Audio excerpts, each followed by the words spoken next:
अब बात है भारत के महान छात्रों ने कमाल कर दिया है। घमंडी भारतीय जनता पार्टी सरकार को घुटनों पर झुकने पर मजबूर कर दिया है। आखिरकार नरेंद्र मोदी जी ने अपना मुंह खोला और स्टूडेंट्स को लेकर ऐसी बात कही, क्या भटकलें आनी शुरू हो गई है कि धर्मेंद्र प्रधान बहुत जल्द इस्तीफा देने वाले हैं। धर्मेंद्र प्रधान के पीछे आरएसएस का कितना बड़ा हाथ है, और इस वीडियो में बहुत बड़ी खुशखबरी भारतीय मुसलमानों के लिए कि जिन लोगों ने पिछले 12 सालों में मुसलमानों को चुन चुन कर मारा, आज उन हिंदुत्व कीड़ों को ढूंढ ढूंढ कर जंतर मंतर में मारा जा रहा है। बिहार में और पूरे भारत में उन हिंदुत्व कीड़ों को मारा जा रहा है जिन लोगों ने पिछले 12 साल में देश की एकता और अखंडता को खत्म करने की कोशिश की। उनमें से कुछ लोगों को के मार खाने का लाइव मंजर आपके सामने दिखाऊंगा। यह वीडियो बहुत इंपॉर्टेंट होने वाली है, तो इस वीडियो को अंत तक जरूर देखिए, क्योंकि इस वीडियो में भारत की बहुत बड़ी जीत और बीजेपी की बहुत बड़ी हार होने वाली है। वीडियो को अंत तक देखने से पहले अस्सलाम वालेकुम रहमतुल्लाहि व बरकात। अल्लाह के नाम से शुरू, जो बड़ा मेहरबान और निहायत रहम करने वाला है। मैं हूं मोहम्मद नफीस अंसारी और आप देख रहे हैं द पॉलिटिकल। भारत के महान स्टूडेंट्स ने पार्लियामेंट के बाहर ऐसा प्रोटेस्ट किया, ऐसा संघर्ष किया कि पार्लियामेंट के अंदर मौजूद 56 इंच का सीना रखने वाली सरकार और उनके मंत्री पूरी तरीके से हिल गए, और इतना हिल गए कि वो झुकने पर मजबूर हो गए। 25 दिन बाद आखिरकार नरेंद्र मोदी जी ने स्टूडेंट्स को लेकर एक ट्वीट किया और कहा कि हमारे लिए सबसे ज्यादा इंपॉर्टेंट भारत के यूथ है। जब दिल्ली पुलिस लट बजा रही थी तब ये इंपॉर्टेंट कहां थी?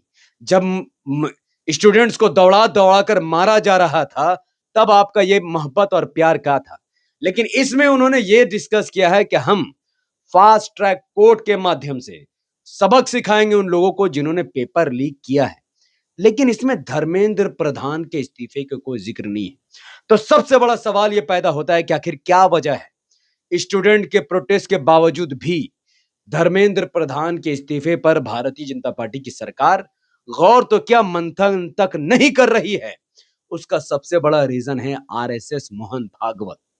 धर्मेंद्र प्रधान एजुकेशन मिनिस्टर होने के नाते वो अपने तरीके से काम नहीं कर रहे, बल्कि आरएसएस जो चाहती है वही भारतीय जनता पार्टी की सरकार और धर्मेंद्र प्रधान कर रहे हैं। उसका सबूत मैं आपको देने वाला हूं।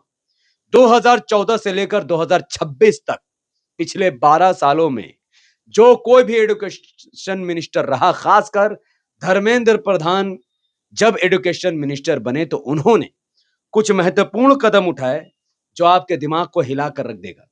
धर्मेंद्र प्रधान ने आरएसएस के कहने पर पूरे एनसीईआरटी की किताब और सिलेबस से मुगल एम्परर का जो चैप्टर था उसको पूरी तरीके से खत्म कर दिया। साथ ही गांधी जी के हत्या करने वाले गोडसे और उसका आरएसएस से कनेक्शन और फिर आरएसएस को बैन होने को लेकर जो सच्चा इतिहास है उसको भी एनसीईआरटी की किताब से उड़ा दिया और पूरी तरीके से उसको छोटा कर दिया, उसको गायब कर दिया। यहां तक कि बाबरी मस्जिद को जब 1992 में असंवैधानिक तरीके से तोड़ा गया, दंगा किया गया, और गुजरात दंगे में जो कुछ हुआ उसको भी उन्होंने छुपा दिया और उसको पूरी तरीके से बदल दिया, और जो आरएसएस चाहता था वही उन्होंने घुसा दिया। यानी उन्होंने बाबरी मस्जिद को अयोध्या डिस्प्यूट बता दिया, मुगल बादशाह के सच्चा इतिहास को हटाकर झूठे बादशाहों का टॉपिक को उसमें घुसाकर गलत तरीके से भारत के इतिहास को पूरी तरीके से बदल दिया और धार्मिक ग्रंथों को उसमें घुसाने की कोशिश की जो आरएसएस चाहता था। तो धर्मेंद्र प्रधान तो इस्तीफा देने वाला नहीं है, क्योंकि उसके पीछे आरएसएस है। आरएसएस कभी उसको इस्तीफा देने पर मजबूर नहीं करेगा। यही वजह है कि भारतीय जनता पार्टी की सरकार अब पूरी प्लानिंग कर रही है। हजारों की तादाद में भारतीय जनता पार्टी की सरकार ने फौज उतार दी है।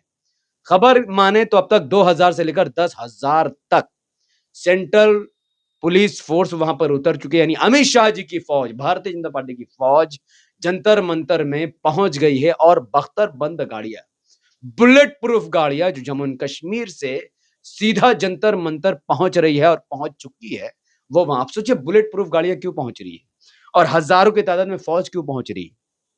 क्योंकि शायद नरेंद्र मोदी जी ब्रूटल तरीके से इस पूरे आंदोलन को खत्म करने की कोशिश कर रहे हैं। लेकिन ये फौज और ये बुलेट प्रूफ गाड़ियां तब तक इस्तेमाल नहीं होंगी तब तक जब तक के भारी संख्या में मुसलमान जंतर मंतर में ना पहुंच जाए। पूरा भारतीय जनता पार्टी की सरकार अब भी इंतजार में है कि मुसलमान कब लाखों की तादाद में जंतर मंतर आएगा और कब अमित शाह जी की फौज उनको गोलियों से भून कर रख देगी, जैसा उन्होंने सीएए आंदोलन में किया था। वैसा ही कुछ वो करने की तैयारी कर रहे हैं। लेकिन मैं भारत के मुसलमानों को सलाम करता हूं कि वो इस प्रोटेस्ट में जरूर हैं और इस स्टूडेंट प्रोटेस्ट का पूरा समर्थन कर रहे हैं। ग्राउंड जीरो पर है लेकिन वो खिदमत कर रहे हैं, ना कि प्रोटेस्ट में सीना चौड़ा करके आगे बढ़ रहे हैं। लेकिन जिनकी तस्वीर वायरल हुई, मुझे उन पर अफसोस है कि भाई टोपी लगाकर, दाढ़ी उगाकर मुस्लिम आइडेंटिटी में आप इस प्रोटेस्ट में मत जाइए। नकाब पहनकर इस प्रोटेस्ट में जाकर इस प्रोटेस्ट को खराब मत कीजिए, क्योंकि प्रोटेस्ट बहुत अच्छा तरीके से चल रहा है। अगर मुसलमान प्रोटेस्ट में जाएगा और जब गोलियां मुसलमानों पर चुन चुन कर मारी जाएगी, 20-25 मुसलमानों को भी, अगर हजारों हिंदू युवा प्रोटेस्टर के सामने 20-25 मुसलमान को अगर गोली मार दी जाएगी, तो उन मरते हुए मुसलमानों को देखकर उन छात्रों का जो हिम्मत है, जो जज्बा है, वो टूट जाएगा, बिखर जाएगा, खत्म हो जाएगा और फिर सब अपने अपने घर भागने लगेंगे। तो मुसलमानों के इस प्रोटेस्ट में जाने से सीधा नुकसान स्टूडेंट के प्रोटेस्ट का ही है। मैं भी इस प्रोटेस्ट का समर्थन करता हूं, लेकिन मेरा जाना भी स्टूडेंट्स के प्रोटेस्ट को बिगाड़ देगा, खराब कर देगा। इसलिए मुसलमानों को इस प्रोटेस्ट से दूरी बनाने की जरूरत है। अब आइए सबसे अच्छा point, good news for Indians and Indian Muslims. जो लोग कल तक मुसलमानों को चुन चुन कर मारते थे, इस्लाम को गाली देते थे, मुसलमानों को गाली देते थे, तो उनको दौड़ा दौड़ा कर मारा जा रहा है। इस वीडियो में देखने वाला ये जो व्यक्ति है, जो आमतौर पर मुसलमानों पर हमला करते हुए दिखता है, ये पहले तो धमकी दे रहा था कि हम भैया पहुंचेंगे और मारेंगे। फिर ये पहुंचा, उसके बाद इसकी खतरनाक पिटाई हुई है। पुलिस के पीछे छुपने पर ये मजबूर हो गया। उसके बाद यह हिंदुत्व कीड़ा है, ये भी खूब चिल्ला रहा था, खूब चिल्ला रहा था। लेकिन जब इसकी बारी आई, तब ये कहता है कि जब जब मोदी डरता है, जब मोदी डरता है पुलिस को आगे करता है, जब मोदी डरता है ओह माय गॉड, मोदी तेरी गुंडागर्दी। कुछ और लोग पहुंचे थे जो लोग नारा दे रहे थे, दिल्ली पुलिस तुम लठ बजाओ, हम तुम्हारे साथ है। सुनिए। दिल्ली पुलिस तुम संघर्ष करो, हम तुम्हारे साथ हैं। दिल्ली पुलिस तुम संघर्ष करो, हम तुम्हारे साथ हैं।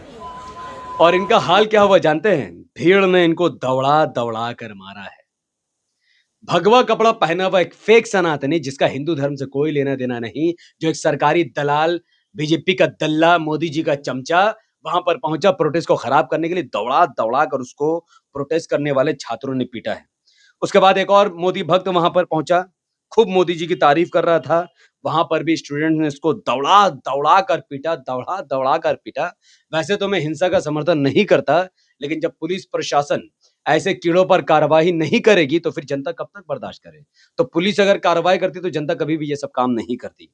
उसके बाद एक और बिहार से एक वीडियो है कि बीजेपी का झंडा लेकर कुछ लोग प्रोटेस्ट में पहुंचे। जैसे लोगों ने देखा कि बीजेपी का झंडा है, वो स्टूडेंट्स, वो सच्चे हिंदू, सच्चे हिंदुस्तानी वहां पहुंचे, उनको घेरा, उनको भी अच्छे तरीके से, उन्होंने खूब अच्छी तरीके से, बहुत अच्छा तरीके से उसका भी उन्होंने इलाज कर दिया। फिर एक और मोदी भक्त 23 जुलाई 7:30 बजे शाम में जंतर मंतर पहुंचा और खूब मोदी जी की ज्यादा तारीफ कर रहा था। लोगों ने सुना और उसकी भी खूब कुटाई की, खूब धुलाई की और उसका भी अच्छे तरीके से इलाज। ये वही लोग हैं जो लोग मुसलमानों को चुन चुन कर मारते थे और सोचते थे हमारा कभी नुकसान नहीं होगा, सरकार तो हमारी है। लेकिन अब खुदा की ऐसी मार पड़ी है कि चुन चुन कर उनको मारा जा रहा है। एक और बीजेपी चमचा पहुंचा, बहुत ज्यादा चमचागिरी कर रहा था। कॉकरोच जनता पार्टी यानी स्टूडेंट, बेरोजगार युवाओं के भीड़ ने उनको घेरा और पूरा गुस्सा उसकी तरफ उतार दिया। अच्छे से उसकी धुलाई, बहुत अच्छे से उसकी धुलाई हुई। और एक और वीडियो देखिए, ये वही भगवा है, भगवाधारी है। रियल, इसका रियल हिंदुइज्म से कोई लेना देना नहीं है, इसका सनातन से कोई लेना देना नहीं है। ये सरकारी दल्ला है, एक सरकार की चमचागिरी करता है, नेता की चमचा था। इसको ऐसा दौड़ा के खदेड़ा है कि इसने अपनी जिंदगी में नहीं सोचा होगा कि मेरा पापा मोदी देश का पीएम और मुझे लोग दौड़ा के मारेंगे। सपने में ये नहीं सोच सकता था। 2014 से 2026 का खत्म होने से पहले इसको दौड़ा दौड़ा कर लोगों ने पीटा है। तो मैं फिर गुजारिश करता हूं कि जब तक सरकार स्टूडेंट्स पर ब्रूटल अटैक नहीं करती, तब तक मुसलमान मैदान पर ना उतरे। जैसा प्रोटेस्ट हो रहा है होने दीजिए, प्रोटेस्ट को पीसफुली रखिए, सरकार झुक जाएगी, हो सकता है धर्मेंद्र प्रधान इस्तीफा दे दे, हो सकता है सरकार ही उखड़ के फेंका जाए।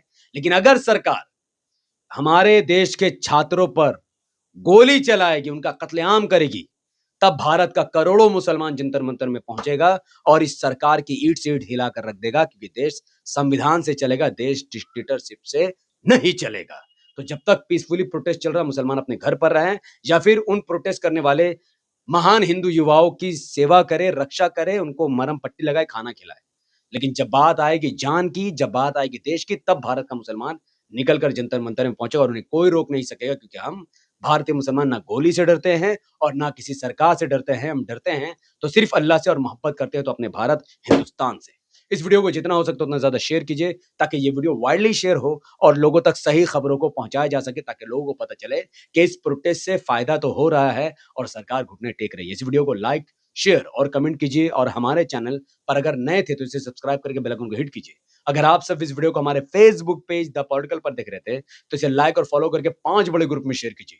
मुझे अपनी दुआ में याद रखें। बहुत बहुत शुक्रिया। अस्सलाम वालेकुम व रहमतुल्लाहि व बरकात। मैं था मोहम्मद नफीस अंसारी और आप देख रहे थे द पॉलिटिकल। जय हिंद।